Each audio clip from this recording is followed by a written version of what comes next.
When the developer decided that they wanted to build this multi-use building on the site, right, they first of all had to remove a pre-existing structure. And it was well known in the archaeological community that beneath that building there was likely to be some kind of archaeological material. How much, we didn't know until that building was removed.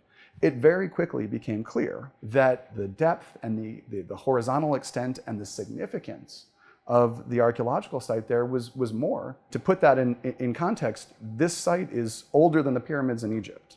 The site is older, or as old, as some of the very first cities ever built in Mesopotamia.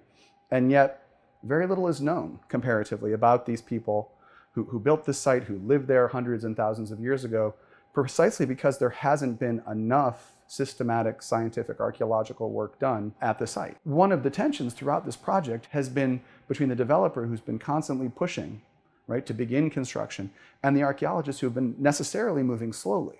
And we can have the discussion about whether or not this work should have ever happened. As an archaeologist, I feel like this site should have been preserved. But given that the developer is allowed to do this legally, right, I think it is incumbent upon them, it is their responsibility as corporate citizens in Miami to make sure that while they are realizing profit, while they are building this building, they are also preserving as much of this site and as much of this information for the future as possible. It's absolutely about money. If that was, somewhere that was not worth that much money, I think the city would honor it. But when you're talking maybe for them to buy it back at like 200 million, they're just not going to do it. But so then it comes again that you have to find the common solution or something that appeases both, because you're ignoring the history of the city. You have presidents literally across the street from it where the developer said, okay, we're going to designate this part, we're going to show our respects, and over here it's just business as usual. I guarantee you, if you were to ask people, say like the Icon 500 or anyone just around this area, like, what's happening next door? People would be like, oh, they're just building the Baccarat Hotel.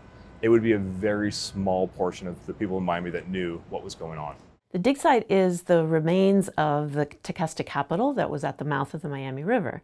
And the Tequesta lived along the mouth of the Miami River where it meets Biscayne Bay for thousands of years, well before they were probably even known as the Tequesta, but we do know that name was used by the people who lived there when the Spanish arrived in the 16th century. There's only a couple of historical mentions of the Tequesta, so from those we know a tiny little bit about the people. So archaeology has filled in all the other gaps. And unfortunately, because Miami has been built up so much and so early in the history of Florida, we don't really have that much evidence of the Tequesta.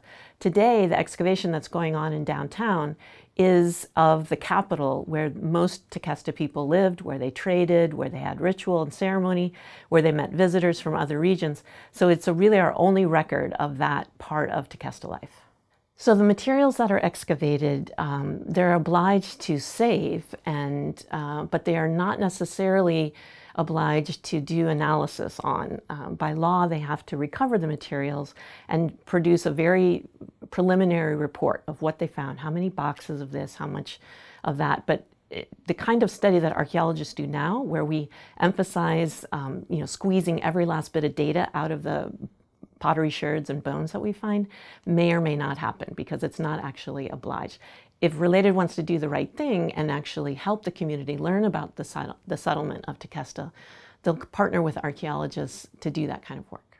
My real fear here is that over the past several decades, bits and pieces of this bigger Granada site that sat at the mouth of the Miami River, or the Tequesta site, have been lost to development. A little bit here, a little bit there, a little bit here. And at some point, there won't be anything left.